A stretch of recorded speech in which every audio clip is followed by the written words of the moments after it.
It looks like they're all gone, but who knows? Okay. Are we ready? All right, we'll go ahead and call the meeting to order. Please join me in reciting the Pledge of Allegiance. I pledge allegiance to the flag of the United States of America and to the republic for which it stands, one nation, under God, indivisible, with liberty and justice for all. Thank you very much. Approval of the minutes for the June 4th meeting. I'm sorry, roll call first. Jeremy Ashcraft. Here. Bob Bishop. Here. Joe Buck. Here. Gary Fox. Here. Charlie Hastings. Here. Chuck Liddell. Here. Teresa Popejoy. Present. Okay. Approval of the minutes of June 4th and June 26th meetings. Your Honor, I make a motion that we amend the minutes on June 26th. The minutes reflect that Attorney Randy Head was present at the meeting and he was not. Okay.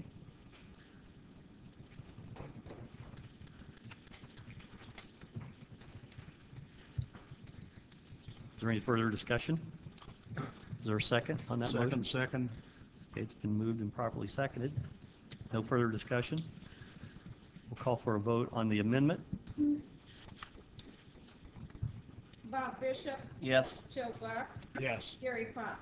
Yes. Charlie Hastings. Yes. Chuck Liddell. Yes. Teresa Popejoy. Yes. Jeremy Ashcraft. Yes. Bob Bishop. I already said yes. I'm sorry. Just making sure. Okay, the amendment is approved on a vote of 7-0, and now Your Honor, I make a motion to accept the minutes as amended. Second. for both meetings. Yes, for the 6th and 20th. Okay, we'll call for the vote. Gary Fox. Yes. Charlie Hastings. Yes. Chuck Liddell. Yes. Teresa Popejoy. Yes. Jeremy Ashcraft. Yes. Bob Bishop. Yes. And Joe Buck. Yes. Approval of the minutes is passed on a vote of 7-0. Comments of the mayor. Council, you may remember last month we had Ed Nason that was before council. I've been in contact with Ed several times in the last month regarding the purchase of 419 East Market Street. Ed has decided to go ahead and exercise his option to purchase the building. He will not be coming before council for any additional funding. He asked me to pass that along to you, and thank you for considering his request. Also tonight, we're going to have Ordinance 2012-22, the ordinance that deals with economic development and the Logansport Economic Development Foundation. We understand that this is a very emotional issue, and there's a lot of passion in the room. Everybody feels strongly about their opinion. And I would ask you during the course of the meeting to remain civil, polite, and courteous, and we will get along just fine. I certainly appreciate everybody being here. And then also tonight I've asked Senator Head and his wife Lisa Swain to give us a report on their recent trip to China and fill us in on how the trip went and give us some direction about maybe perhaps which way we should go. No more comments of the mayor. Are there any petitions, comments, or comments of citizens? If I may, Your Honor. Please do. Hi, folks. My name is Todd Groff. I'm an attorney at Logansport. 216 4th Street is my address. I am here for Logansport Economic Development Foundation. The reason I'm asking to address you at this point is I see we're very late on the agenda. I'm just back from a vacation and learned this item was placed on the agenda sometime after I left last Wednesday. So I need to leave at 5:30 to go to a Walton Plan Commission meeting. So there were just a couple things I wanted the board and the town and the city council to be aware of. This is with respect to your consideration of ordinance 2012-22 later in the meeting. One, the city has made a pledge to Logansport Economic Development Foundation in the form of a 2010 ordinance titled as a partnership agreement to provide funding to LEDF through 2014. Second, I've reviewed for the first time today the tone of the ordinance that's being considered, ordinance number 22, and it proposes to change the board structure of LADF. There'll be other people talking, but LADF is a separate, not-for-profit business entity that has been in existence since 1984. The city does have representation on the LADF board, and the proper means, if you do want to change the board structure, is to follow the bylaws, which would be present a resolution to LADF, and at an LADF meeting pass the bylaws. I have seen the most troublesome aspect of Ordinance 22, though, is that at the end of that ordinance it proposes to repeal or terminate the effectiveness of your funding ordinance from 2010. I believe that the promise of the City of Logansport to fund LADF through 2014 is probably a legally enforceable promise on the part of the city. Another factor or dimension of that you may want to talk to your council about, as a not-for-profit entity, not-for-profit entities like United Way are entitled to rely upon binding pledges of people to fund them, regardless of whether or not there is an actual contract or any type of exchange of consideration. When the city promised to fund a not-for-profit entity for at least 4 years, that is, under Indiana law, an enforceable promise of funding, regardless of whether someone wants to style it as an agreement or a contract or an ordinance. So there could potentially be some serious legal consequences to that portion of the ordinance that purports to repeal the funding.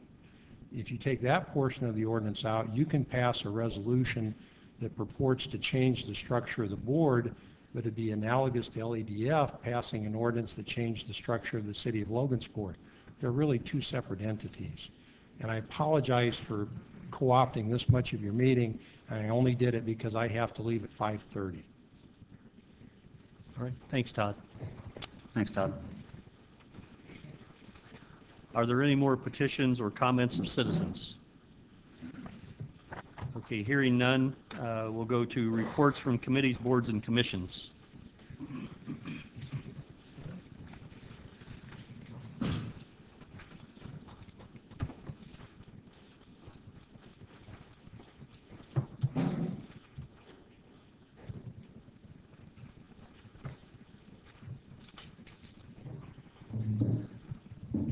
If you would, for the record, would you state your name Yes. and address? My name is Randy Head. This is my wife, Lisa Swain. We live at 5003 Waterbury Court in Logansport, Indiana. Mr. Mayor, you asked me to give a report about our recent trip to China and to bring the board up to date on what happened and where we want to go. Number one, both Lisa and I are grateful for the opportunity to go. Thank you for asking us and giving us that opportunity. As we've said on numerous times, no public monies were spent on this trip. The largest contributors were Lisa and I to pay for her trip. The second largest, Mr. Mayor, was yourself, and with a donation from your funds of $1,000 to defray my costs, and I thank you for that very much. There was a media coverage of a visit to Logansport by a special visitor the Thursday before we left, a man by the name of Bill Yuan, who's a employee of the Foreign Affairs Department of the province of Zhejiang, China. Zhejiang, China and Indiana have a sister state relationship, and this was the 25th anniversary of that relationship, and we traveled with Indiana's trade delegation to Zhejiang to celebrate that relationship, to reaffirm it, and to look for a possible sister city for Logansport. When Mr. Yuan was here the Thursday before we left, we mentioned our desire, or the mayor's desire, to try to find a possible sister city in China. He went home that evening, made a phone call to the Foreign Affairs Office of Zhejiang, and I had an email waiting for me at 8 a.m. the next morning saying that we would meet with the city of Haining, China in 6 days' time during our trip there to discuss forming a possible relationship. These relationships take a great deal of time and a great deal of effort in order to form. And in fact, there are 3 steps. Now, the first step is to sign a memorandum of understanding between the 2 cities. And the Chinese city that does this simply has to get the okay within its own city government to go forward. After that, we sign an agreement to enter into friendly relations. And the city in China has to get approval from its provincial government in order to sign that document. After that, we sign a sister city document, and the city has to get approval from the central government in Beijing in order to go ahead with that relationship. Many times, the Asian cities take their sister city relationships very seriously, and American cities don't see it quite that way, and the relationships fall apart. This happens often in sister city relationships, and that is why in the province of Zhejiang, they have 54 cities, I think right now, 50-some cities, that have friendly relations, but only 7 that have sister city status. Because it takes an awful lot of work in a long amount of time. Usually it takes at least 3 years to get from the very beginning to a sister city agreement. I feel very fortunate because most of the time before the memorandum of understanding is signed, it takes at least 2 visits, either one from us to them and one from them to us, or 2 from us to them before a memorandum of understanding is signed. And we've been able to secure an agreement from Haining that they want to come here in the fall, and they look to sign a memorandum of understanding when they get here. And it's happening a lot faster than most of these relationships start. While we were there, we traveled to 5 cities with the Indiana Trade Delegation. We were able to spend about half a day in Haining due to the schedule. The city of Haining has within its political boundaries a population of about 640,000 people. The metropolitan area has 800,000 and some. It's far bigger than Logansport, but when we're dealing with China, that's typically the case for our sister cities. White County is forming a relationship with a city just down the road called Jiaxing that has 5 million people in it. And at first I was worried that the differences would bother a sister city in China, that they would want someone with their own population. But because they are so much more populous than we are, they don't view that as an obstacle in any way, shape, or form. We were able to meet with the mayor of Haining along with 3 members of his staff of the Foreign Affairs Department of that city. We were able to tour a solar panel company that operates there called Top Point Photovoltaic, to visit the leather market, and then to have an informal meeting where I was able to pitch Logansport and sell Logansport the very best I could, explaining to them why it is that they should be interested in us and why we were interested in them. Haining is a very old city. It traces its history back 6,000 years. It's a city of famous poets. It's a city known for its artists. It's known for its natural beauty, known for its world-famous leather market that has 60 kilometers of hallways. That's way over 10 miles of hallways in this gigantic mall where all they sell is leather products. It's known worldwide for those products. It's also becoming known for its entrepreneurs and has been consistently rated by the Chinese national government as one of the top 20 economies in all of China. So I think we're very fortunate to have been paired with Haining. Shortly after we got back, we received an email and that Haining was interested in us. They liked what they heard and that they're hoping to come here in the fall. They've asked us to issue them a formal invitation and an introduction to the city of Logansport. And they've indicated that they will accept that and they will try to come here for the purpose of touring our city, spending time here, getting to know our people and our businesses, and signing a memorandum of understanding. We're working on that formal introduction right now. It will be a lengthy document. While we were there, we were able to see White County and Monticello enter into some memorandums of understanding and give these introductions to their communities, and the Chinese counterpart also give an introduction to their city. And it's quite detailed and quite lengthy, and that's something that we're moving forward with. Lisa always gets embarrassed, but I'm going to tell her she was a great help because she speaks Chinese. She's not as fluent as she was in college when she took the language for 3 years, but she studied in Shanghai for 6 weeks and had visited 2 of the 5 cities that we went to. And I can tell you as someone who does not speak Chinese, that she was a fantastic help and opened up a lot of doors for us over there because people were excited when she could talk to them and start a conversation in their own language. They were also very excited that Logansport High School is going to start teaching Mandarin Chinese this fall. That's a really big deal, and I think a great step, and something that the Vice Mayor of Haining and his staff were also very excited about. It's common to give gifts when you meet someone at a formal business meeting, and then they gave us a beautiful fan decorated with a picture of the famous river that runs through Haining. We gave them some photo books from Jeremy Ashcraft, City Councilman. Also the book Where Two Rivers Meet from the Historical Society, some things from the Carousel, and these also helped us explain the city of Logansport to them and helped us answer some of their questions. All in all, I'm very hopeful that our efforts over the long haul will result in a sister city relationship. I think it's positive for the potential for economic development, for exchanges in art, for culture and education, etc. We toured a couple of schools, one of which was signing a sister school agreement in White County. I think there's an awful lot of potential there for our kids. For instance, I think in business, more and more international boundaries don't mean as much as they used to. And it will be common and more common in the future than it is even now for a business in America to get a part or a service on a product from China and then put that product together and then sell it. I think the fact that we're going to be teaching Chinese to our students will enable them to be prepared for that economy and to take part in it. And I hope that a sister city relationship will also advance us along that front. I think we do have a lengthy meeting tonight, so I'm going to go ahead and try to be quiet, but I'm happy to answer any questions that any councilman have. And I'd be happy to go into any more in-depth discussions with anybody at any time that has any questions about our role or what we did and what we saw. Thank you, Randy. Thank you, Lisa. Thank you both for going. I know it's very costly and took a week out of your lives to go, and hopefully you'll make it to Paris next year. Thank you. Thank you. On behalf of the taxpayers, I'd like to thank you for not using their money. All right.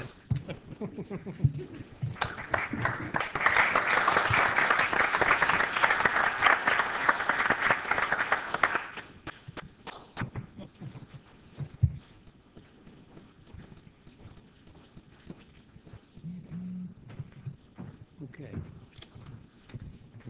Okay, under old business, ordinance 2012-17. Councilperson Popejoy, please. Ordinance 2012-17, an ordinance of the Common Council of the City of Logansport, Indiana, authorizing the expenditure of CEDAR funds for technical contractual services.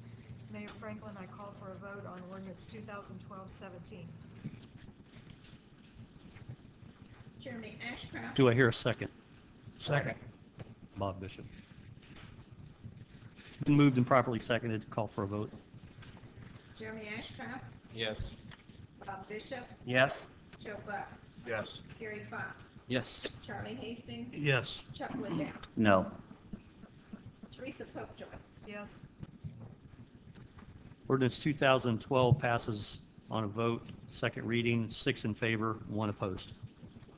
2012-17, I'm sorry. Ordinance 2012-18. Councilman Hastings, please.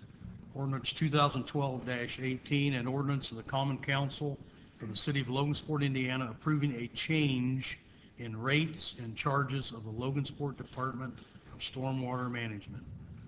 I call for a vote on ordinance 2012-18. Second.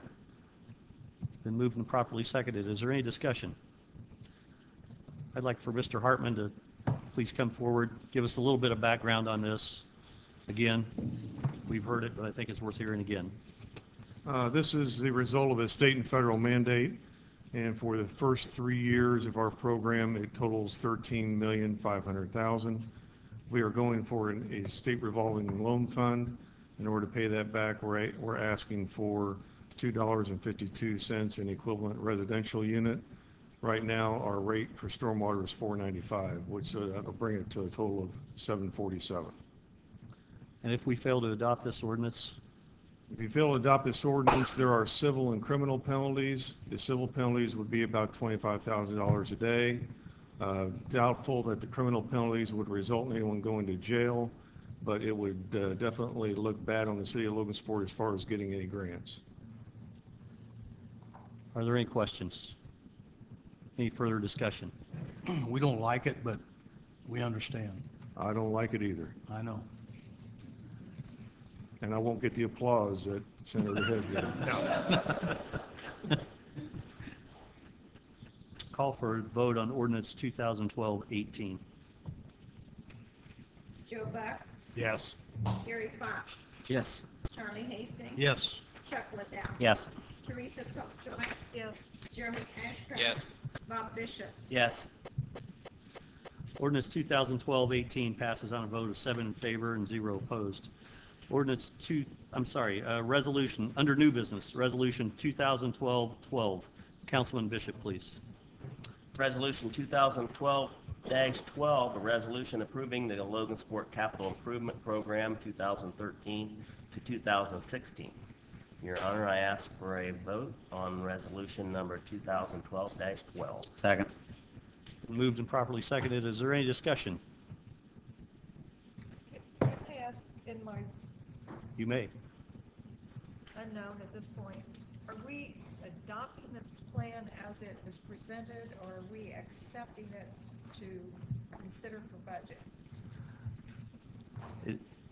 I'll let Aaron.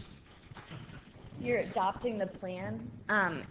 It's a tool to use for the budget, but it's not part of your budget. It's adopting a plan under the comprehensive plan. So And if we don't have funding to support this? it is not a requirement to pay those. It's just a plan so that you have some vision of possible things that may come up. It is not binding. It's always been viewed as sort of a guide that in the event that Chief Strong would come to us and say, we need a ladder truck, and it's been in the CIP for the last 5 years. It's an effort to show that someone's doing some forethought to inform the council as to what those financial obligations might be in the coming years. Correct. And it can be used if, someone comes in and they don't have it on the CIP. That can be used of something, hey, you knew that we had the CIP. You needed to put it in there because we also have all these other things that we're supposed to be funding that are coming up as well. So it's just a tool for you to use. Thank you. Mm-hmm. Is there any more discussion regarding Resolution 2012-12? Hearing none, a call for a vote on Resolution 2012-12. Yes, we had a second from Councilman Liddell. Gary Fox, Yes. Charlie Hastings. Yes. Chuck Liddell. Yes. Teresa Popejoy. Yes. Joe Buck. Yes. Bob Bishop. Yes. Jeremy Ashcraft. Yes. Resolution 2012-12 passes on a vote of 7 in favor, 0 opposed. Resolution 2012-13. Councilman Liddell, please. Resolution 2012-13, resolution of Logansport Common Council amendment to the Logansport Comprehensive Plan for future land use map area along Burlington Avenue. Your Honor, I call for vote on resolution 2012-13. Second. It's been moved and properly seconded. Is there any discussion? Hearing no discussion, I'll call for a vote on Resolution 2012-13. Teresa Popejoy. Yes. Chuck Liddell. Yes. Charlie Hastings. Yes. Gary Fox. Yes. Joe Buck. Yes. Bob Bishop. Yes. Jeremy Ashcraft. Yes. Resolution 2012-13 passes on a vote of 7 in favor and 0 opposed. Resolution 2012-14. Councilman Fox, please. Resolution 2012-14, a resolution of the Common Council of the City of Logansport, Indiana, authorizing the approval of tax abatement compliance forms CF-1S for various companies. I motion for resolution 2012-14. Second. It's been moved and properly seconded. Is there any discussion regarding Resolution 2012-14? Hearing none, I call for a vote on Resolution 2012-14. Jeremy Ashcraft. Yes. Bob Bishop. Yes. Joe Buck. Yes. Gary Fox. Yes. Charlie Hastings. Yes. Chuck Liddell. Yes. Teresa Popejoy. Yes. Resolution 2012-14 passes on a vote of 7 in favor, 0 opposed. Resolution 2012-15. Jeremy Ashcraft, please. Resolution 2012-15, a resolution appropriating certain monies for unappropriated expenses of the city government of the City of Logansport, Indiana. Your Honor, I call for a vote on Resolution 2012-15. Second. It's been moved and properly seconded. Is there any discussion? Your Honor, if I may, just as a point of clarification for those in the audience, this is a resolution to pay for the survey work that was done out of the Eastgate Fund for the extension of Rose Lawn from Market Street to George. So it wasn't specifically named in the resolution, and the audience, in the headline, make sure the audience knows for. Thank you, Councilman Ashcraft. Is there any further discussion? All right, call for a vote on Resolution 2012-15. Joe Buck. Yes. Gary Fox. Yes. Charlie Hastings. Yes. Chuck Liddell. Yes. Teresa Popejoy. Yes. Jeremy Ashcraft. Yes. Bob Bishop. Yes. Resolution 2012-15 passes on a vote of 7 in favor, 0 opposed. Ordinance 2012-19. Councilman Buck, please. Ordinance 2012-19, an ordinance amending the Logansport and Fringe zoning ordinance for signage standards. First reading, I call for a vote. Second. Been moved and properly seconded. Is there any discussion regarding Ordinance 2012-19? Yes. Aaron approached us and said this needs to be read twice tonight. Correct?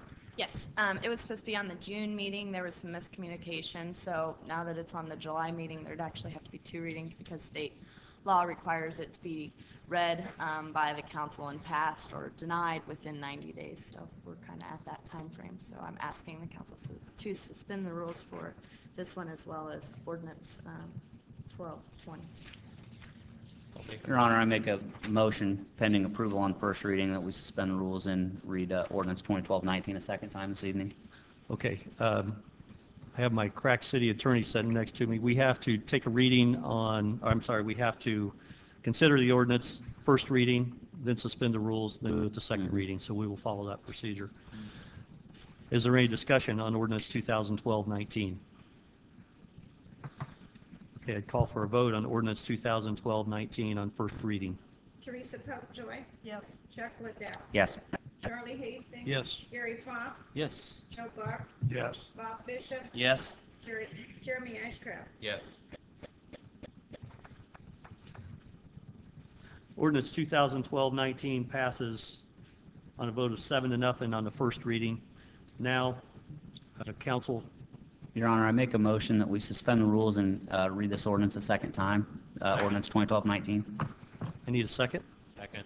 It's been moved and properly seconded to suspend the rules and consider ordinance 2012-19 on second reading. Is there any discussion? Call for the question on suspending the rules. Chuck Liddell. Yes. Charlie Hastings. Yes. Gary Fox. Yes. Joe Buck. Yes. Bob Bishop. Yes. Jeremy Ashcraft. Yes. Teresa Popejoy. Yes. The vote to suspend the rules passes on a vote of 7-0. Now, second reading of the ordinance. Councilman Buck, please. Okay, ordinance 2012-19, an ordinance amending the Logansport fringe zoning ordinance for signage standards. Second reading, I call for a vote. Second. It's been moved and properly seconded. Is there any discussion this time? I didn't think there would be. All right, call for a vote on ordinance 2012-19 on second reading. Gary Fox. Yes. Charlie Hastings. Yes. Chuck Liddell. Yes. Teresa Popejoy. Yes. Jeremy Ashcraft. Yes. Bob Bishop. Yes. Joe Buck. Yes. Ordinance 2012-19 passes on a vote of 7-0 on the second reading. Ordinance 2012-20. Councilperson Popejoy, please. Ordinance 2012-20, amending the Logansport and fringe area zoning map for properties along and west of Burlington Avenue, north of Clinton Street, Logansport, Indiana. Mayor Franklin, I call for a vote on ordinance 2012-20. Second. It's been moved and properly seconded. Is there any discussion regarding ordinance 2012-20? Hearing none, I would call for a vote on ordinance 2012-20. Joe Buck. Yes. Gary Fox. Yes. Charlie Hastings. Yes. Chuck Liddell. Yes. Teresa Popejoy. Yes. Jeremy Ashcraft. Yes. Bob Bishop. Yes. Ordinance 2012-20 passes on a vote of 7 in favor, 0 opposed on first reading. Your Honor, I make a motion that we suspend the rules for ordinance 2012-20 and have a second reading at tonight's council meeting. Second. Okay, it's been moved and properly seconded. Is there any discussion regarding suspending the rules to consider second reading of ordinance 2012-20? Hearing none, we call for the vote on suspension of rules. Jeremy Ashcraft. Yes. Bob Bishop. Yes. Joe Buck. Yes. Gary Fox. Yes. Charlie Hastings. Yes. Chuck Liddell. Yes. Teresa Popejoy. Yes. Motion to suspend the rules to consider second reading on ordinance 2012-20 passes on a vote of 7-0. Now, if we could go back to Councilperson Popejoy regarding second reading of ordinance 2012-20. Ordinance 2012-20, amending the Logansport and fringe area zoning map for properties along and west of Burlington Avenue, north of Clinton Street, Logansport, Indiana. Mayor Franklin, I call for a vote on ordinance 2012-20, please. Second. It's been moved and properly seconded to consider ordinance 2012-20 on second reading tonight. Is there any discussion?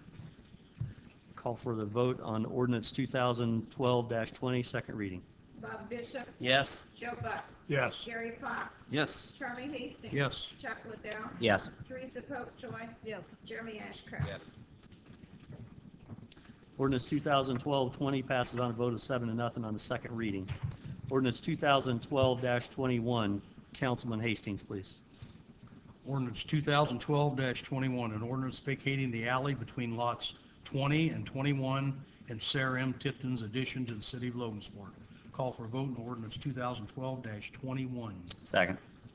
It's been moved and properly seconded. Is there any discussion? Council, the attorney for the person making the request is present if you have any questions. Hearing no questions? Okay. Ordinance 2012-20, a call for a vote. I'm sorry. Call for a vote on ordinance 2012-21.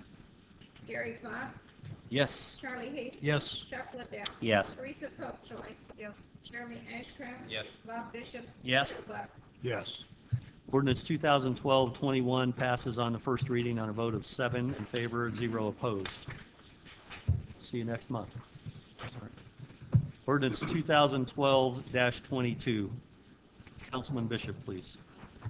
Ordinance 2012-22, an ordinance pertaining to economic development partnership agreement between the City of Logansport and the Cass County Economic Development Foundation. Your Honor, I call for a vote on ordinance 2022. Discussion. 2012-22. Is there a second? Second. Been moved and...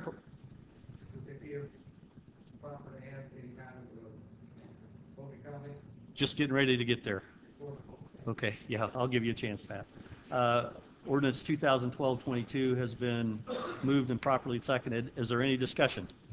I would like to start with some discussion. I received an email from Patricia Hammonds, who is the LEDF chairperson who's out of town, and she asked that this be forwarded to all elected officials and concerned citizens. So it's a page and a half long, but I am going to take the time to read it. I'm sending this email to keep you informed of the position of LEDF regarding proposed changes to the foundation, and I'm asking you, if available, to attend tonight's City Council meeting. While this is a long memo, I will stick to the facts as I know them.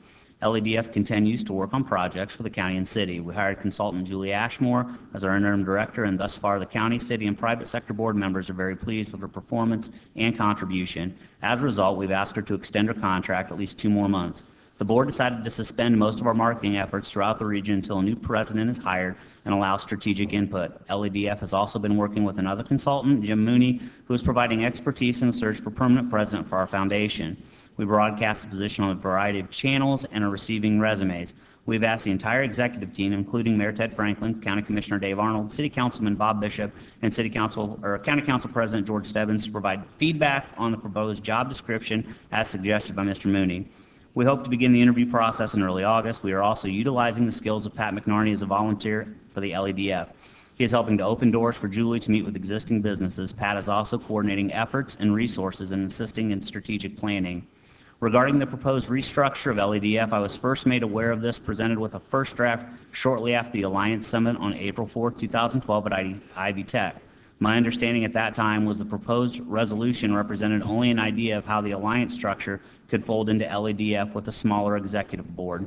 I expressed concern at that time that the proposed board structure appeared to be a political arm of the city and county government and pointed out the inherent issues that come with that type of board.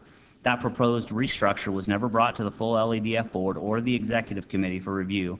I believe we recognize the restructure was not a priority and that the county and the city simply wanted greater representation on the executive committee.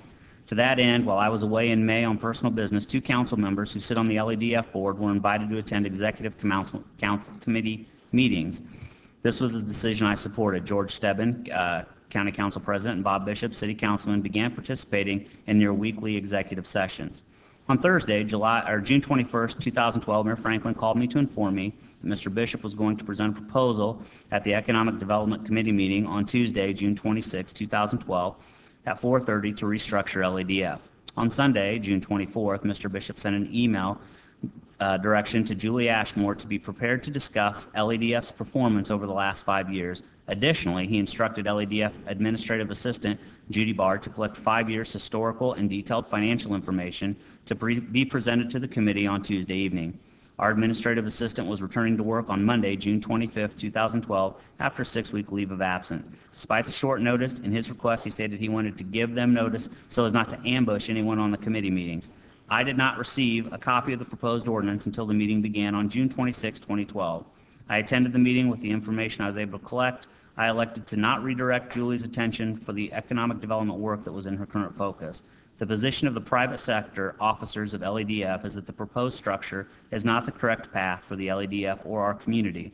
I received email from local business owners and community leaders saying, he says taxpayers are not represented.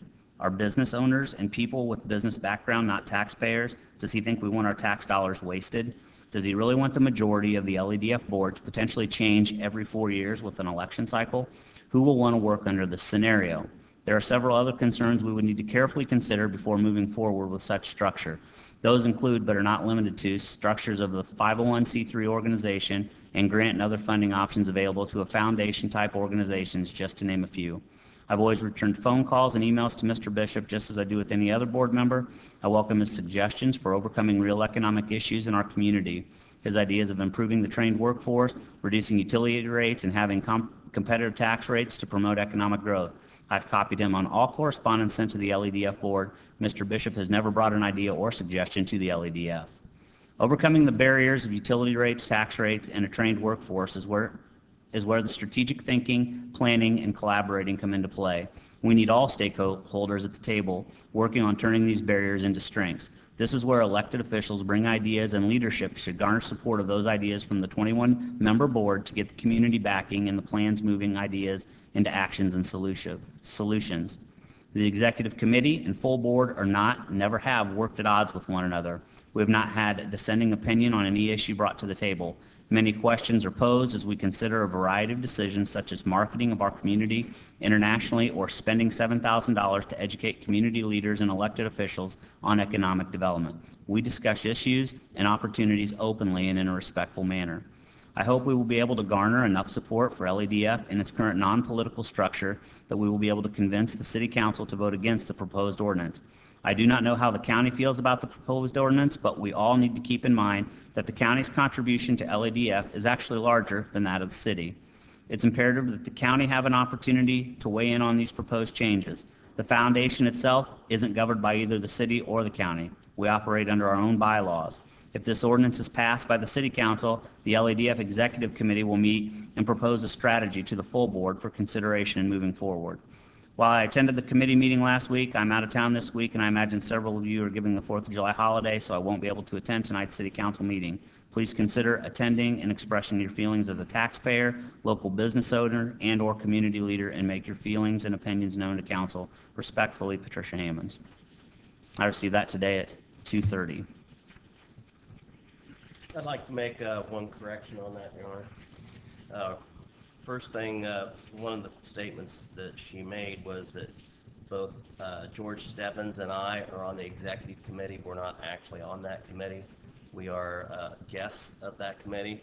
It was suggested that we be brought up to that committee, but I don't believe a vote has ever been taken, so we are not on that committee. So we are there as a guest. Second, about the board changes every 4 years she doesn't like. Well, they do change the board. I don't know how often they do it, but and on the city county contribution, as Chuck brings up many times, the city taxpayer does pay county taxes also, so part of that formula, the reason we pay less is because we also pay in our city taxes.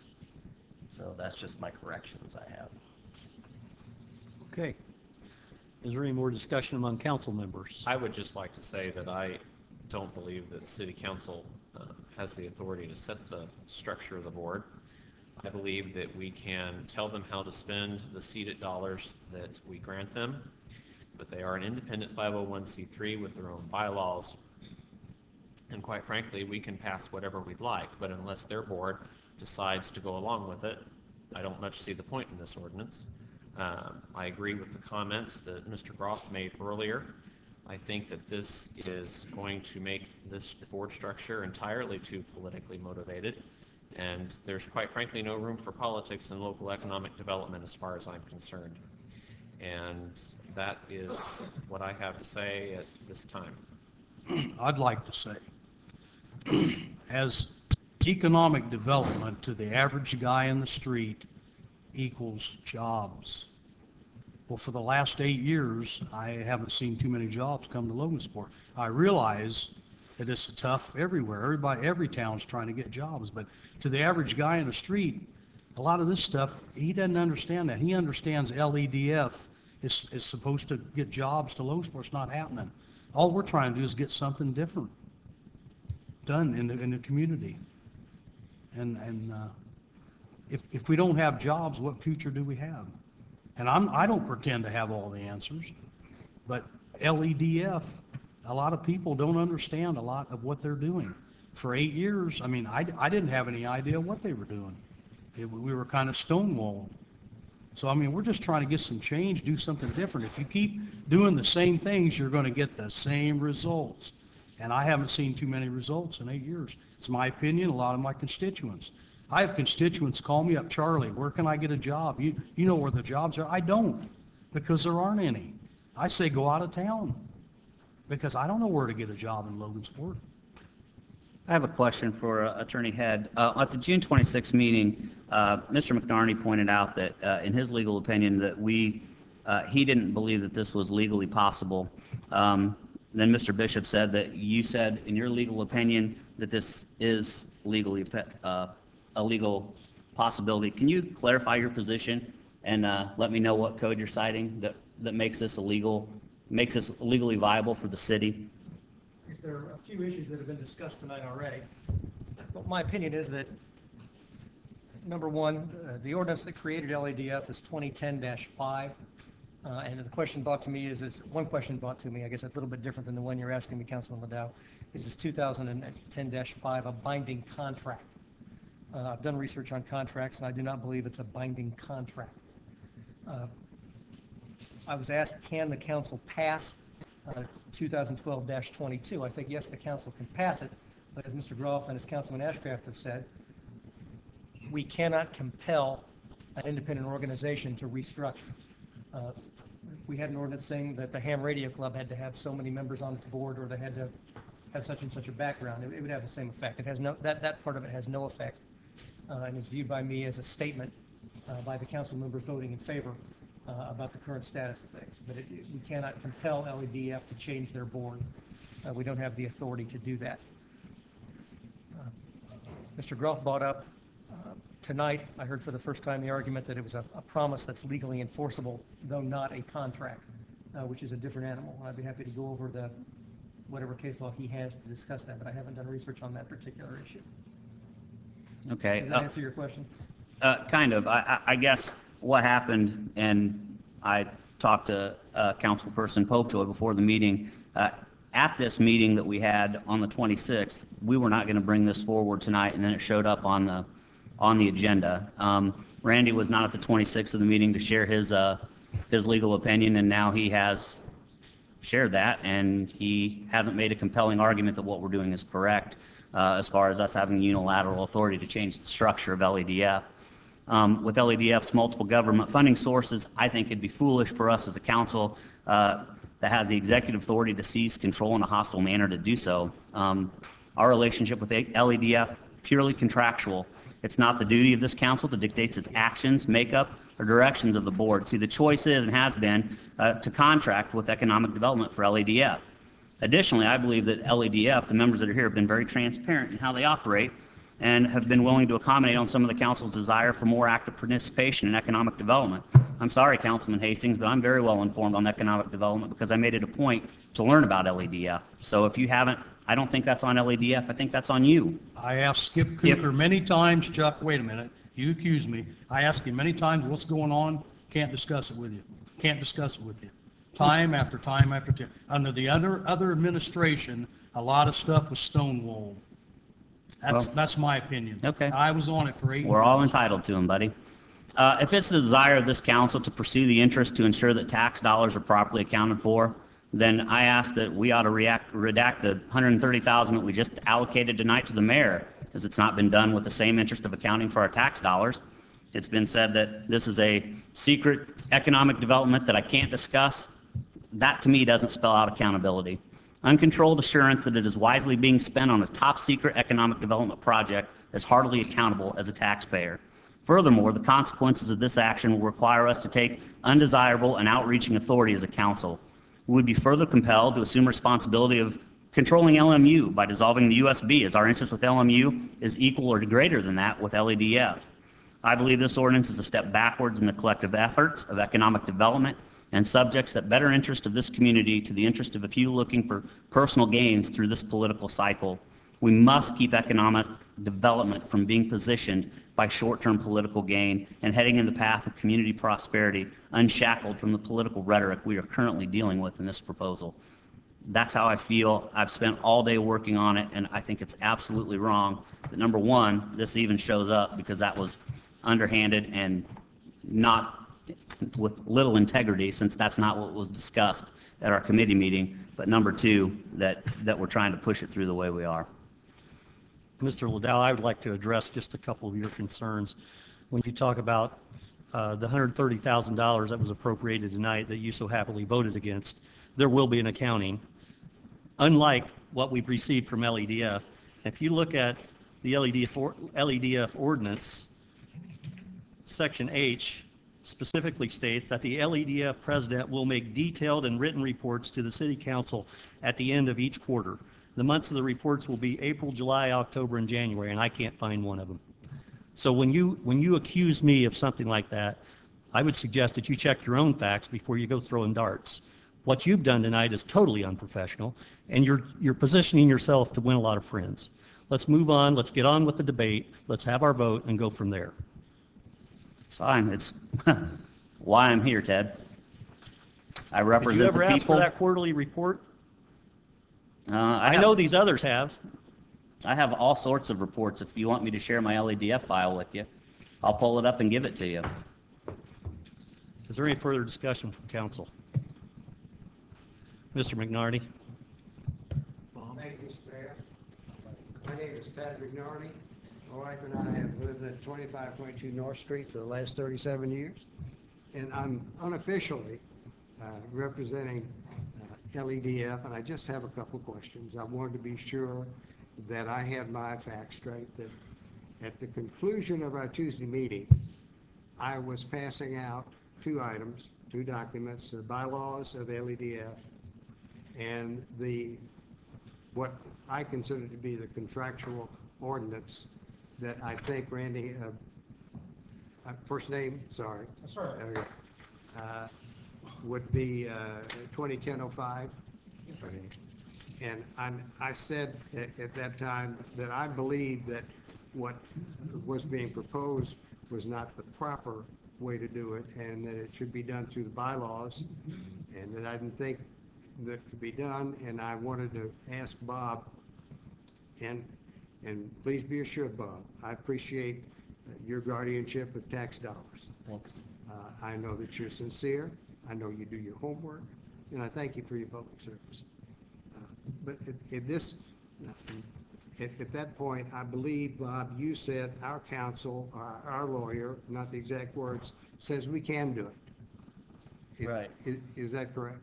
Well, I was referring to the fact that we can change the ordinance. You may be correct that we can't change your bylaws, that's for sure. But what we can do is change the ordinance, and then you need to change your bylaws to reflect that. And obviously, if you don't, then you lose the funding. Well, did your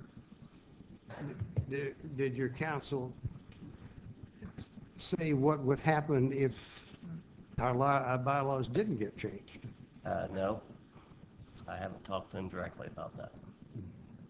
Meaning, if the ordinance passes, what is the status of LEDF?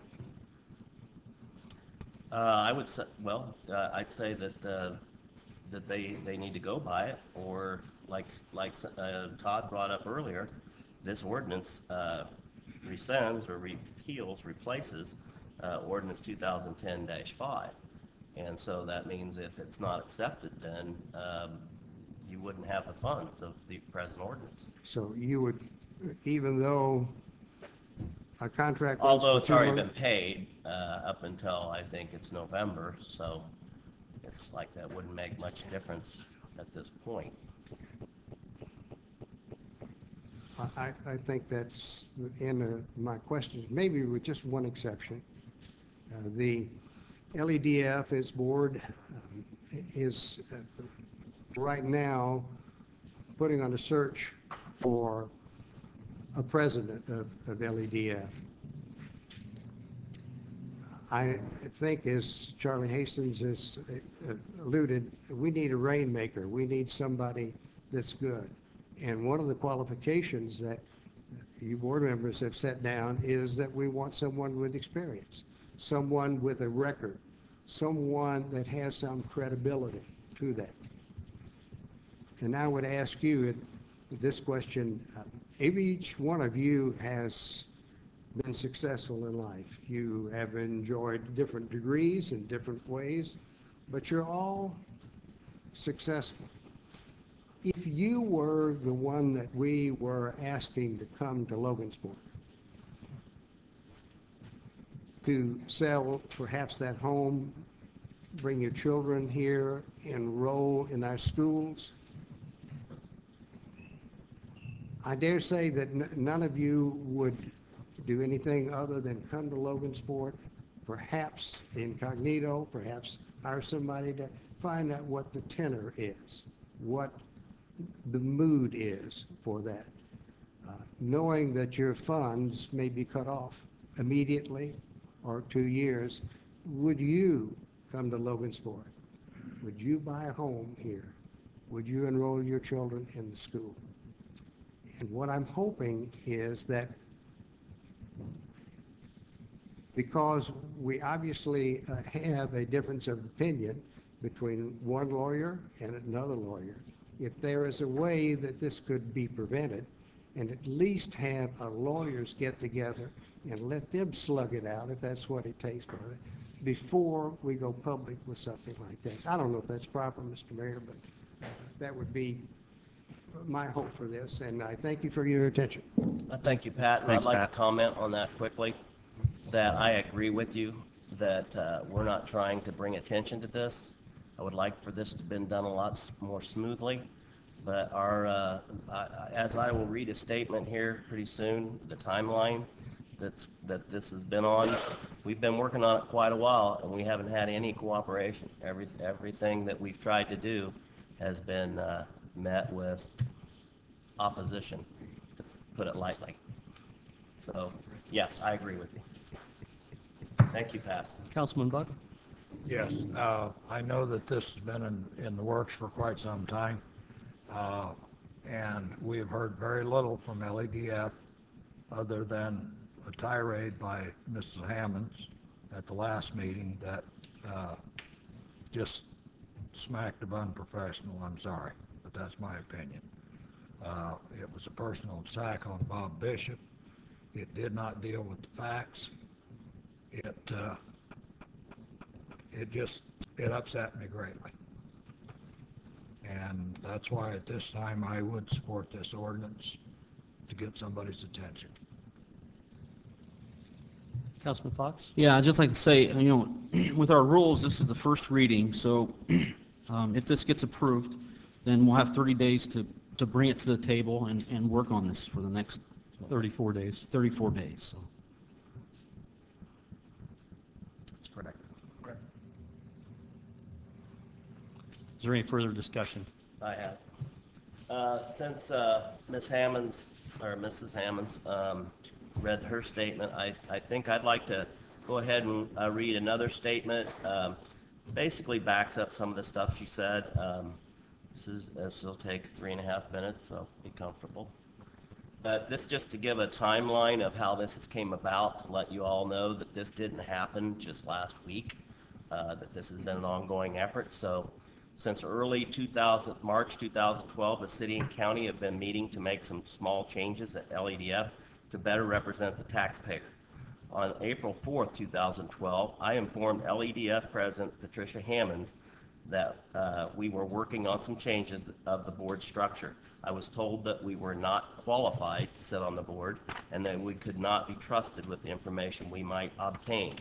On April 12th, I met with county officials at the county courthouse, discussed the ordinance, and informed them that the city was in favor of the 7-minute board that we had agreed to earlier, and I would move forward with the plan. Starting in early May, I began working on the ordinance that is now Ordinance 2012-22. Over the last 2 months, I've been working with city council members, Mayor Franklin, and Mayor Franklin on writing this ordinance.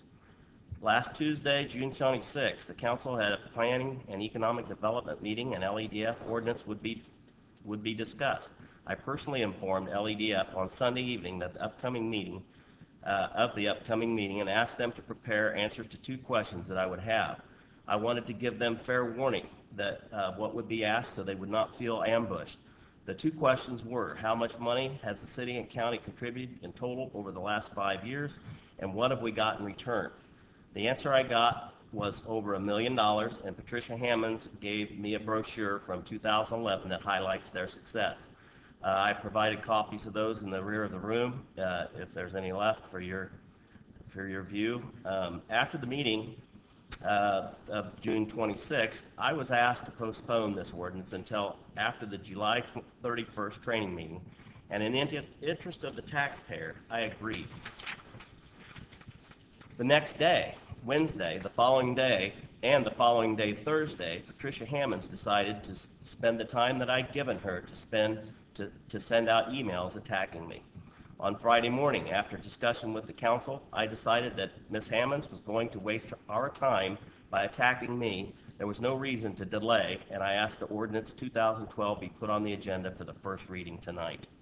Assuming ordinance 2012 passes on the first reading, LEDF will have until August 1st to work with the City Council, through me, the Council's representative on the LEDF board, up until that time. If they do not, I will ask for a second vote, August 6th meeting. If LEDS does not want the public to be proportionally represented on the board, then I have another option. We can leave the ordinance 2005 as it is with one simple amendment. We will change the funding from 11.5% a year to a lesser amount. I suggest in the 5% range. And LEDF can come to the council for additional appropriations as they feel necessary, as it's currently written in the current ordinance. That way, LEDF stays as is. The city will just will have more control over the funds we provide. I will say one last time, I want to work with LEDF. I'm not trying to destroy LEDF, only make it better. I'm willing to do whatever it takes for our community to attract good paying jobs. In order to do this, we have to be working together and not fighting on every little change.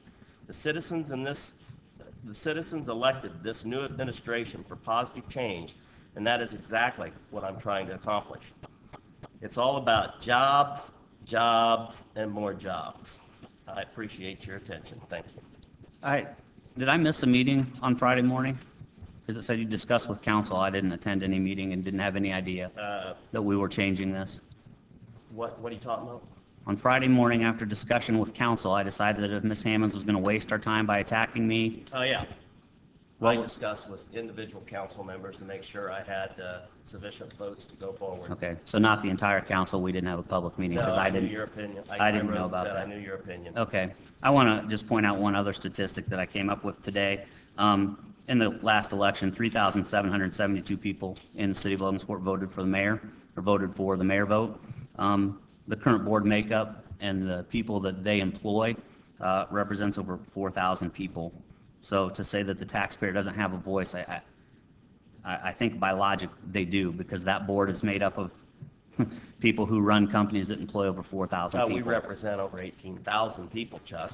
Right, I understand, but not all of them are the working public. All right. And 3,772 of them voted in the mayoral race. They all count. So. Okay. Is there any more discussion by council? Your Honor, my name is Ralph Anderson. I live at 220 South, County Road 600 West. I'm a local veterinarian and a member of the county council. Bob, I understand what you're trying to do, but I think the direction you're taking it is wrong. I had sat on, this is my 8th year on the county council, and I've worked with LEDF all those 8 years. I have sat on their board 5 of those 8 years. So, and Charlie, I did pretty much know what's going on. What you're referring to, there are some projects going on that have pseudonyms for names because some of the individuals do not want publicity. And Ted, you're well aware of that. Absolutely. A lot of people looking into this area don't want other people to know they're looking at this area. So I don't know whether that was part of your discourse with Skip or not. I don't think that you really want to micromanage your economic development foundation. I don't think you want it as a government entity. I don't think you want the board members to be of choice, replaceable when a new administration comes in. I think you want that to be independent of your government body, run by business people. The way it was set up years ago, and the most prior to Skip was Jim Weaver. Well, yeah, Jim was a Democrat. Jim loved the city. Jim loved this county. Skip loved this city. Charlie, you love this city. You love this county. Doing this is not going to change that. Charlie, the years that I sat on LEDF, I didn't see you at a meeting. You know, you could have come. I was working. I was too, Charlie. Well, I mean, I can't just say. 7:30 in the morning. I can't, I go to work at 5, I have to be there. Yeah, and it tended, it was a holiday, didn't hold it. But I had to go from there to the county council meetings because they tended to end up on the same day. As far as, I believe it was, well, I don't know who mentioned it, but the breakdown is the county supports 43% of the funds, the city supports 32% of the funds, and private industry supports 20. Yeah, 80-20. That's not exactly right, especially for last year. I have the figures.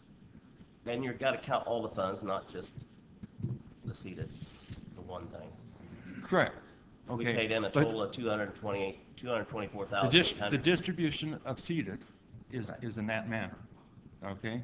Well, the 20% by private is not seated money, and somebody that lives in the people living in the city of Logansport pay the same seated tax as the people living in the county. And LEDF does more for the city of Logansport than it does for the county. And that was one of the problems with the county. For several budgets, I had council members saying, why do we pay the same thing as the city of Logansport? I said, we do it because it services all, and Logansport is part of the county. Right. Okay. I don't know that this would fly. You know, you're setting a document and then going to ask us to follow that? The county, you're saying? Yes. Yeah, I would suggest that. And we have talked with the county members, you know. Well, yeah, I do know, and I do know that I've been conveniently left out of it. Well, and I'm not saying that was on purpose. I did, conveniently left out. I take that back. I've been left out of that. If you were, it was an oversight then. It wasn't intentional. Well, I'm not the president. It doesn't fall under me. However, I think basically, yes, I have been dealing with your president because it's a city council, county council issue. But I, as a member of the county council, do not like what you're doing here. Okay. I understand your reason, and I respect your reason. I think you're taking the wrong direction, and I think each member of the board, you need. I don't want to come back on a second hearing. I want LEDF and you and us to work together. The last, you're talking about 2010-5 or 2005-10. The last budget we put together, I feel that the county had control of the dollars going to LEDF. The last time we entered an agreement with LEDF, it was longer than I wanted to enter it for. Because if we didn't like what they were doing, we could withhold the funds on the next agreement. But the city of Logansport agreed to an extended period of time, and I thought it wise that the council be on the same timeline. I didn't want to go that many years. If you do not like the arrangement, go a short time. Okay? Work within to change. I'm receptive to all these questions. That's why we're putting it forward. But I think you should, I understand what you want, but I don't think you want government. Ralph, I think you know that we've worked for some time to make some of these changes, and nothing's happened. Nothing's happened till now, when all of a sudden, now we've got the attention. We've got the attention of a lot of people. Okay, you got so attention, maybe something will get done now. You got attention, go with it. But to you, a long time, and to me, a long time is different. I'm 61 years old. I've been on the council for 8 years. A long time means I take and work and work and work until I've got what I want. We also have to look at results. Are you happy with the results? What better results do you see in Miami County, Carroll County, White County, Fulton County, Pulaski County? I don't care about that. We care about Cass County. I do too, but you're talking about we're not getting results. Well, you say you don't want government money in it. I mean, you don't want government to have any control. You're asking for. You I mean, do they're have, asking for, but you what? do have control. You are the purse string. Doc, the proof's in the pudding. We haven't had nothing done in 8 years that I've seen, We've that I've got- been on the council. We've got Jobs, an well, I'm seeing it. We ask you to remain civil. We have Everybody an- take a breath. We have an ethanol plant. I don't necessarily like, well, I do like, we do have a super Walmart, okay? We've got a downtown that is becoming more and more beautiful. I don't think we have more unemployment than our surrounding counties, okay? They all have economic development. What measure did you want? Did you want? I in want a to see time of I achievements- want to see livable wage jobs. That's what I We- want to see. And there's a lot of jobs in Logansport that are not that. You agree? In sitting in sitting on LEDF's board a number of times, we have jobs in this city and county that cannot be filled because we don't have the people skilled to fill them. Part of LEDF's goal has been to increase that educational We skill. got Ivy Tech. Ivy Tech. I hope that helps. Okay. But right now, when they get a degree. Longer on the board, so I'm speaking in past tense. The jobs we do are all voluntary. We're a voluntary board representing our businesses, representing the people that work for us and that we work for, and representing the community as a whole, as you are as well. With regards to the finances and the makeup, if you will, the city and county were both represented at all the meetings where financials were passed out, information was given on the various different projects and going on. If that information didn't get back to you as individuals, I'm sorry, but that was the format that was set long before I became a part of this community. But that's how it needed to work. I appreciate the questions and answers because that's how we find out what your concerns are as a public, and that's how I guess I'm saying as LEDF we find out how these things work back and forth. The budget and how we look, I say we, LEDF, handles those funds. We're very diligent. We've looked at from 2004 to 2011, the overall general operating budget increased less than 2%, not 2% annually, but less than 2% over that full total 8-year period of time, excluding two major items. And the two items that we're excluding is marketing dollars, because marketing dollars improved over 130% during that period of time, and depreciation, because in that period of time the LEDF went from a rented facility down in the chamber to a owned facility at the present location. So depreciation became a part of their financial statement. So when you take those two items out and look at the increase of overall general operating expenses, and that includes personnel expense in there as well, of less than 2% over an 8-year period of time, I think that was pretty remarkable. I don't care what business you're in or what non-for-profit you're in, just the fact that that was able to be completed and those other items be taken care of. Speaking with regards to the concern for what if, in essence, what I'm hearing is, what can we see? What can we see that is tangible? I hear what you're saying, Mr. Hastings, and I've heard that as well. Everybody wants to look for jobs. Everybody wants a job better than what they have and want to make a little more money than what they presently are to improve their quality of life for not only themselves but their families and in the community. And that's what we all want. I mean, that's what we want as individuals. That was what you want and represent as members of your council and of the city of Logansport. And I applaud you for that. The unfortunate reality is this is not, we're not unique. Every county in this state and every other state in the union wants the same exact thing. The difficulty is differentiating our resources. Not only land, labor, and capital, but labor becomes a pretty significant part. We've got water, we've got land, we've got space. The difficulty becomes in trying to attract businesses in to skill sets that they're looking for, and we don't always have the skill sets that is being employed or requested to be employed in today's environment. That's no fault of our own in the past, but it's something we can improve on going forward. And I think LEDF's made great strides in not only improving GED attainment, and you indicate Ivy Tech, and that's great, as is Trine in that avenue to pursue higher education and increase overall skill sets. But you've got to get, there's a little break between the high school and moving on, and that's something that needs to be worked on. I had the ability, and as is structured in LEDF as president, and with the passing of Mr. Weaver several years ago, was one of those things that was learned. As president of the board, they're brought in to hear and discuss in the past with Mr. Cooker, where we kind of we did get to know the information that he knew. In the event of his untimely passing or something were to happen, that we would not lose out on opportunities that may be going forward. In many cases, and in one particular, sitting with those folks that came in, and it was a site selector being operated or being engaged by someone other, a company other than themselves they were here to represent.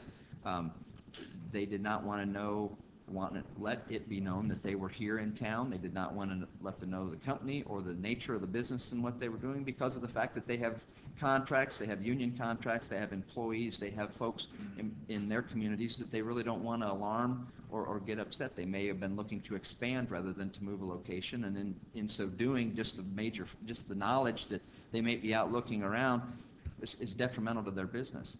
It wasn't by LEDF's design that it is secretive, or that information is secretive in any way, shape, or form. It's at the request of the individual showing up in town. And in that particular case, the gentleman gave a business card, and then before leaving decided, I'd really like to have my business card back, because he didn't want to let it be known that he was even here.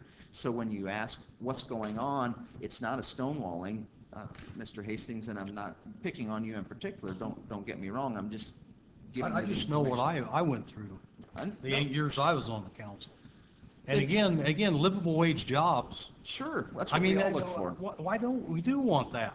We all want that. I mean, the guy in the street, the average guy in the street doesn't know a lot of this stuff. I want a job. And to go down Water Street, but it's our, do you see the future of Logansport? It's our job as individuals to let them know. And in the future of Logansport or the future of the Midwest, I don't care where you are in the Midwest. Unfortunately, manufacturing is not something that's been on the forefront or increasing, but that's the type of individuals and that's the type of past that we've had here in the town. So our skill sets may be needing to be tweaked ever so slightly, or our focus on what we need to look for. We're trying to look at the future, not the past. Again, I don't have any problem with the question and answer, but let's have just an open dialogue, and let's not be short-sighted. Let's not be short-sighted in our focus and what we're looking to do going forward. But let's kind of understand before we forge ahead and find out that perhaps we might have broken the mold that maybe had worked very well for the last 25 years in the sense of separating political and private, and at least allowing the opportunity for those individuals that are out there that we as a community collectively, city, county, and private individuals are looking to go forth and try to bring in, separate from any potential political motivations, if you will. But that's all I have to say. Okay, Thank you, gentlemen and ladies. I've got some answers to my questions here. If nobody Thanks, else Chad. has any. Thanks, Chad. First of all, you were talking about the financials that they've been available. I know over the last week that I tried to get some financials. I didn't get them until the 26th meeting. And I know I'll let Mayor Franklin speak to this, but he also, for a longer period of time than that, was asking for financials that he did not also get. As far as the public-private donations, it's about an 80-20 split right now. From people I've talked to in your industry, they say that's typical, but normally the public side of that is more the 20%, not the 80%. And so I'd be happy to see that turn around. I'm sorry, I'm not following your figures there. 80-20 split is public-private donations. Public being the 20 or the 80? Public's 80. 20% private, which I don't think you've even met that so far this year. But and also by the financials that I did get the 26th, They show, which somebody else ended up getting them. They brought one copy. So, but it did show for the last 5 years that public-private spread has got farther apart. In other words, the public part of it has grown, and the private part has shrunk. And now that's the figures that Patricia brought to me, the 26th. I think if you recall, at least my recollection was, and excuse me if I'm wrong, but in those numbers were also included over the past several years, the public money stayed relatively the same and increased over the last 5 to 7 years. I'm dealing with 5 years. Okay. The public side of things, the seeded money still represent 11.5% of the outgoing of the overall dollars, and again, seeded money is generated through, as you Right, but we also contribute the marketing funds. That's what the marketing funds were an extra dollar amount. Still contribution by us. The county, they suggested that those dollars be spent. Okay. Also, those dollars were used to. That's all part of that. I agree. That wasn't requested. That was given at the request of the city and the county councils for specific Okay. dollar usage. The last thing I want to remark on is the secrecy issue. We've been told that, like you said, that they don't want to make this public because of secrecy. Well, I would argue that as council members, we have a lot of things that we have to keep private. We have executive committee meetings here that we can't talk to anybody about. And I would argue that on the executive board, you have a newspaper executive on your board. So it's funny that you can't trust the public officials, but you can trust a newspaper executive. Robin. First of all, as you just said, you can't discuss those things outside of Right. the application that you're saying that she made, and that's unfair. No, I didn't suggest that she would. You just, I'm sorry, but you just did suggest that. That's not fair to her or anyone else. I just said that.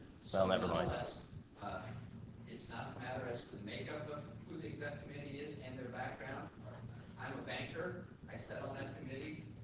I sat on that board. There's financials that come in for businesses. I don't go out and try to listen to who those businesses are. I let them go through reports, and should they find me by chance upon course, that's more than fine.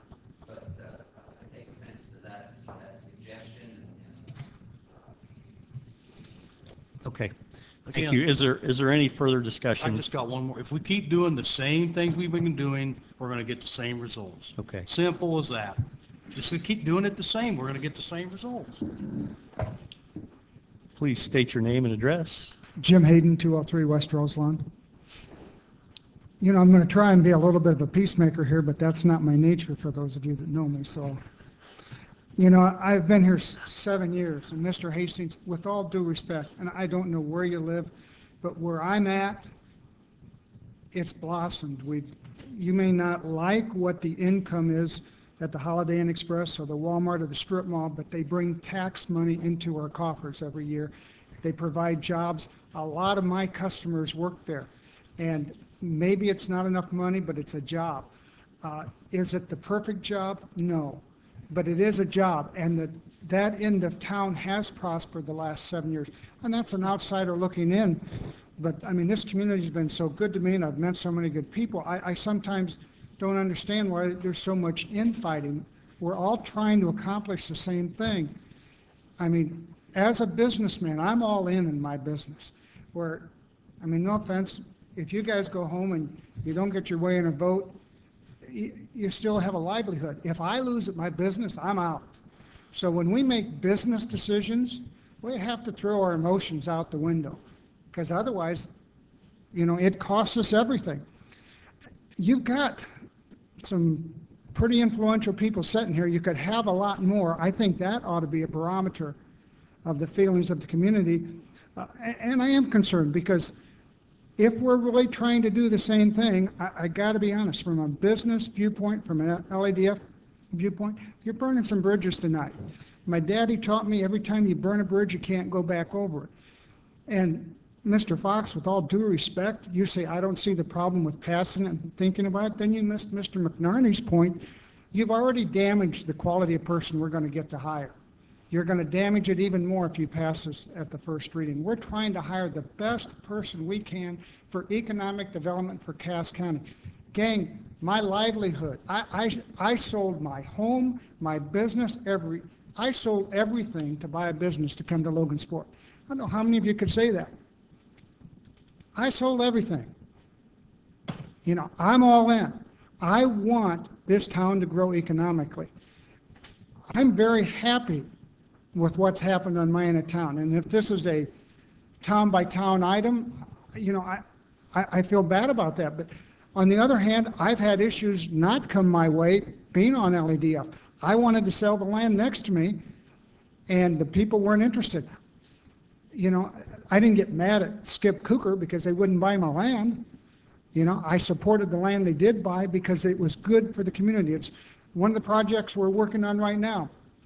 Mr. Hastings, it may not bring a lot of jobs, but it will improve the quality of life in this community. And I think as a business person, we really get that. If we keep a person in town for any reason, whether it's to do A, B, C, or D, they also stay in town to do something else. They spend their money here. Because when you go out of town, I know, when I go out of town, I don't just do one thing. I don't just spend my money one place. We've done, I think, a good job bringing businesses in. If Mr. Cooker hasn't disclosed that to you, I'll apologize for it.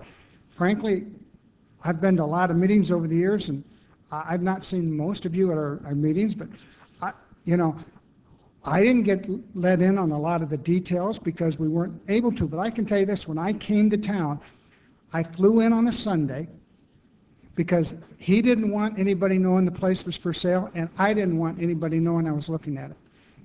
And we did all our businesses on Sundays. I'd fly in and fly out on the same day. That's how you do it in private enterprise. That's how you have to do it. Secrecy is a critical factor. But anyway, I think we need to look. Are we burning some bridges here that we aren't going to be able to go back over later?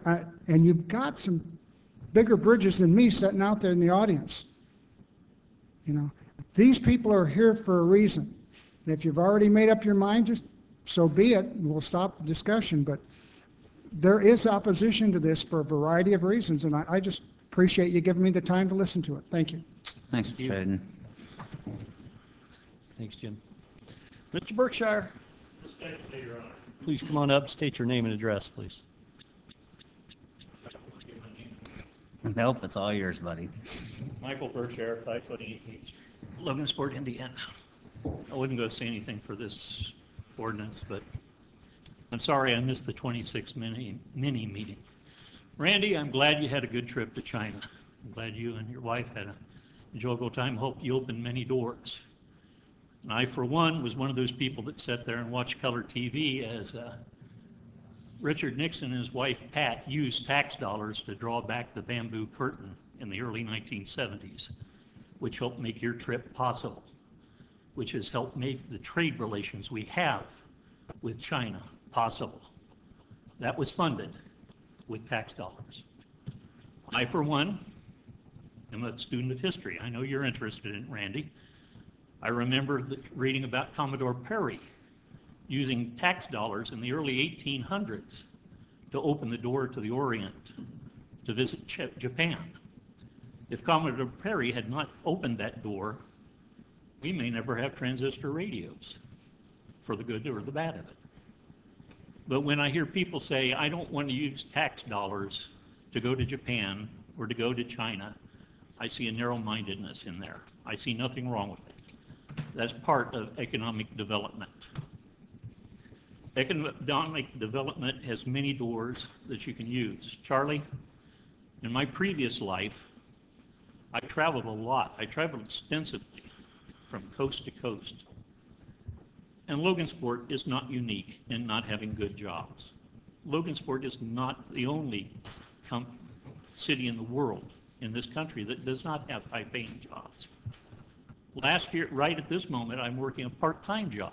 I didn't say high paying, I said livable Living job. wage. Right now, Livable wage. Right now, Charlie, I'm working a part-time job. And my bosses from Cass Transit came before the council last year and asked the council for $5,000. So they might give their employees a little bit of a raise. They've never heard a response from the council. Logansport, as far as I know, is the only community that has a rural transit that receives no dollars from the city or county in which they operate. Now, I'm not speaking on behalf of the transit. I'm speaking on behalf of myself. We've not received a raise in 3 or 4 years. We were looking forward to some money from the city and the county. As for how long it takes to do something, well, I sat in this room, the first hearing you guys had, the first meeting you had, when you vetoed a plan to provide low-dollar Wi-Fi internet connection for the citizens of Logansport on your first meeting without really reviewing it. I sat in this room and I heard the council members say, it's something we want to do. It's something we think is necessary for the community. And I think we have a lot of people behind me who would agree with that. There are a lot of people in this community who cannot afford internet connection, and now you do more and more and more. More and more things are done on the internet. You're banking, you're bill paying, you're setting up your doctor's appointments. If you want more pictures of that, activity, you go to the newspaper's webpage. If you want to check what schools are closed, you check the local radio station's page. I'm almost done, Ted. Okay. My point being, I sat here 1st of January and heard you say that. That was 6 months ago. What's the status on that? Has anybody come I up haven't with heard anything from any companies that want to go Wi-Fi. Have you investigated? Yes. Okay, because Ted, you're next. I sat here 7 years ago when you as a councilman vetoed a plan at that time. You said An you wanted to investigate. $850,000 plan, Mike. Hey, if you would, we were discussing ordinance I 2012-22, know. and I would like to get back on the topic of point is LEDF. If you would wrap it up, please. My wrap-up is this, that LEDF does an important job. You have to give them a chance, and you have to give them somewhat of a free rein to do that. Yes, these companies come to town, and they want to keep it on the QT. You guys ask for more information. I don't think there's any army in the world that won't tell you the more people that have the secrets in their mouth, the more chance it is to get out. You keep it quiet, let these guys do their job, and you'll get it done. Turn it over to the professionals. You've already turned over a lot of it to the professionals. By the way, we only have page 1 of the ordinance. That includes these guys. Okay. Thank you. Thank you. Is there any further discussion? All right, hearing none. Any further discussion from council? Councilman Buck. Yeah, my question is why, since May, or even earlier than that, March, we have really heard no response from LEDF until that meeting on the 26th when Mrs. Hammonds came in and made her verbal attacks. Come on up, Jim. If you would, state your name and address. Jim Schrader, 304 Hampshire Drive, lived in Logansport for 16 years. I'll speak to that, Joe. There are 2 members sitting in this room that are on our executive committee, and we've communicated everything we're working on, everything we're doing to those individuals. Would have thought they would have let you know what was going on. We've showed up here anytime we've been asked, and we'll continue to do so in the future. I have to defend myself on that one, Jim. Anything we discuss in executive session is held strictly in confidence. I don't share it with these folks. I think what Councilman Buck was alluding to was some of the initial proposals that Councilman Bishop had approached LEDF President Hammonds with. It was not regarding any meetings that may have taken place. If there was any question, though, the opportunity was there to ask of us as the LEDF group to respond to any concerns. You're saying you didn't know anything about LEDF proposal to change?